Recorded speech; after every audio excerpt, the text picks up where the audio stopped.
Hello, Internet friends. My name is Susie, and I am your hostess. Welcome to It's Okay to be Clown-Pilled. Let's talk about psychological warfare. Now, psychological warfare is pretty intense, and we are all under duress right now. Everybody, the folks who live in America, the folks, who are foreigners, the folks who are supposed to be here, the citizens, everything like that. We are under duress, and we are actually stripped of our free will, and we are told what to think, what to feel, and what habits to have. Ooh, isn't that intense? I mean, even your preferences, come on.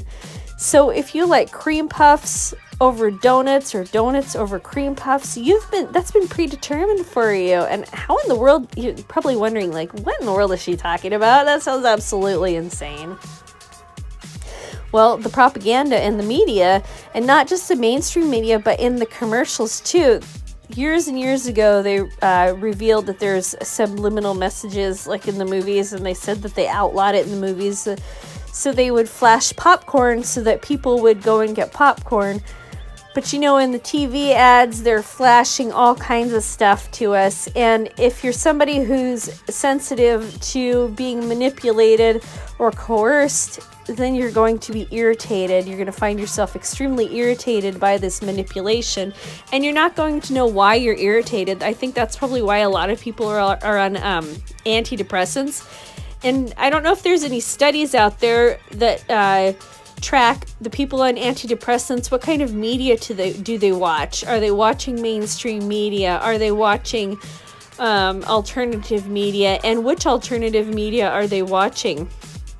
Is there a correlation between mental health disorders and the amount of media that you watch or the amount of screen time you have in your face? So this is pretty important in the screen time. See, this is the first time in human history that we've had so many screens in our face and so many cameras watching us. It's really a creepy era that we live in. And they monitor every single thing that we do. It's pretty amazing that I can even make this video. And I don't know what's more amazing, that I'm being monitored making this video, or that I can make this video and I can broadcast it throughout the entire world. Just a phenomenal time we live in. A little bit on the creepy side and pretty phenomenal at the same time. So let's get back to our preferences and our habits and our emotions. Have you ever had emotions where you've just been so angry and then you had to stop yourself because you're not an angry person, and you said, well, why do I feel angry? And you really gave it some thought, and you're like, that is not an appropriate response to this incident. And if you notice, a lot of people are triggered to be angry a lot easier now than they were 10, 15, even 20, 30 years ago. People were a lot calmer. To me, it seems like people are angrier, and they get angry for no reason whatsoever. It's just the weirdest thing. And why are people so irritated? I understand why people believe the media. Well, they're being inundated, like they're tortured, like they're, prisoners of war, and they're constantly being tortured. And the folks who have this Trump hatred, it's like they are captives of the Kardashians, and they are being told there are 5 lights, and they have complied, and they say there are 5 lights. And those of us who are saying no, there are 4 lights, those are the ones they hate us, because we see only 4 lights and they see 5 lights, because they've been told to see 5 lights. I'm so thankful of TV shows where I can make references and give you a picture. Did you know people think in pictures? They don't think in words. You have to have a picture in your head to understand a concept. And so here's another thing too, is a lot of people that don't understand their identity or don't even know what their identity is, a lot of people, we're surrounded by our identity constantly, and until recently, we've never had our identity threatened. So we really don't understand that we have an identity. And when these foreigners started coming into our country in the late 80s, early 90s, at least, where I was living here in the Portland area, they were telling me that Americans don't have an identity. Well, I'm surrounded by my identity, and I don't know any different. But, when Mexicans, they've got an identity. They've got Spanish. I don't know Spanish, so that's kind of mysterious, right? Somebody says blah, blah, blah in Spanish, and I'm like, ooh, that's fancy. And then they've got tacos, and then now there's Taco Tuesday and taco salads. And if you go to Taco Bell, there's all kinds of different tacos. And then they have their music, their oompa oompa music and dancing. And, it's kind of fun. Salsa, is salsa Mexican or Hispanic or something like that? Tango. Ooh, that's pretty cool, isn't it?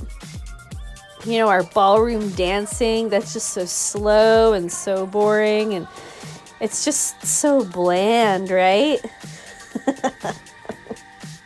At least that was, like the first impression when you really didn't realize that these foreigners coming and were so different to us. These new things, it's just like getting a new coloring book or something, or a new book to read.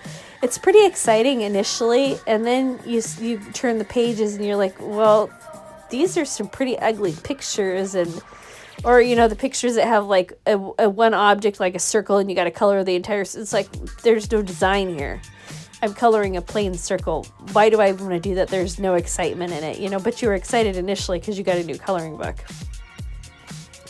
At least that's my analogy on that. So the psychological warfare, I think, is probably going to be, or is probably being resisted mostly by people who are Christians. And I'm not talking about just like any type of Christian that, because if you go to church and you're a Christian, there's a lot of times that they're teaching some global concepts. Well, you're supposed to love thy neighbor. Well, who is your, and it doesn't question.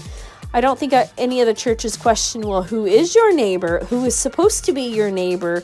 And I don't think churches talk about if your brother sins against you, that you're supposed to counsel your brother.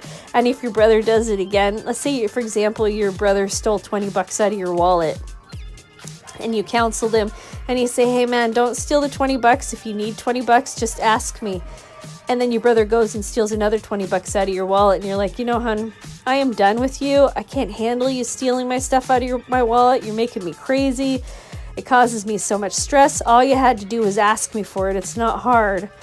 And the Bible says you're supposed to shun these people and kick them out of your life and not have anything to do with them. But these modern churches, they don't teach that. And so we're under duress like a bunch of prisoners of war here. And we're being told to be like doormats and compliant to anything that comes in. We're supposed to accept any sort of ideology, no matter how violent or heinous it is, like pedophilia. We're supposed to be okay with that because, it's just a personality disorder. Real people have personality problems and, they just need therapy. That's not a crime. It's not a crime to be a pedophile. Oh, I can't even wrap my brain around people that trying to push this argument that's absolutely evil. So anyway, my point is that people who are real Christians, who really read the Bible, who really actually understand the Bible, and they're able to connect all of the lessons in the Bible to each other, because the Bible isn't just like one or two verses like, oh, I got it, I read one verse, I got it, I got the lessons. No, you got to read a whole bunch of stuff before the lessons even make sense. And then there's age thing too, the older you get, the more you experience, and I think the more you fall on your face, the better grasp you have on life. You have to fail. You have to fail a lot in order to appreciate what you have around you. And if you don't fail, unless you're living vicariously through people who have failed, who really wants to fall on their face? But the more you fail, the more you can appreciate what you have, because you had to get up, dust yourself off, and move forward and plug away and create what you have right now, which is just absolutely wonderful. The most hated group in America are boomers. That's right. The foreigners hate them. Millennials hate them. I think the Zoomers hate them too, especially with that OK Boomer that came out.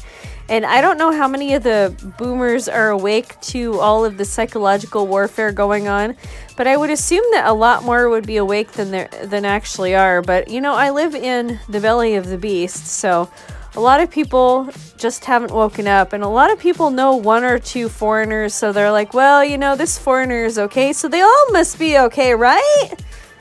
So they don't have a problem with our country being invaded because, Juan, who lives down the street, he's a pretty decent guy. He shows up to work on time, and he borrowed $5 from you and then he paid it back a few days later. So, he must be an okay guy.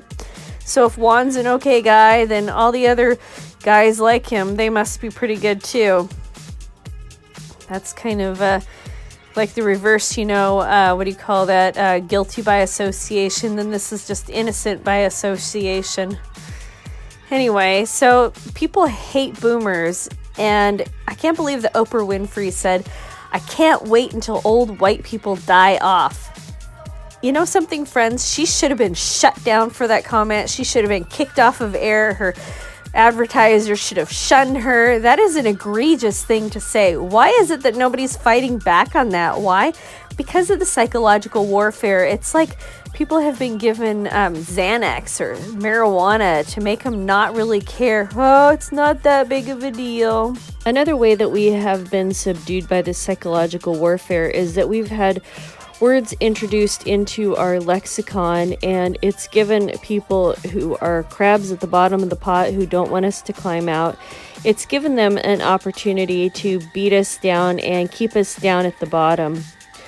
Words like racism, white supremacist, white fragility, like that, those are the words that have kept us down. However, because there is a resistance movement, we are entering into the lexicon our own words. White genocide. It's okay to be white. Anti-white. Now, it doesn't seem like a lot, but it's a beginning. Even shitholer. Some people are asking me what that means. I use that in my everyday language. All right, internet friends, that's it for the damage today. Thanks so much for listening. I look forward to your comments below. And if you're interested in supporting me, please go to the About tab and check out the links. Thanks for watching.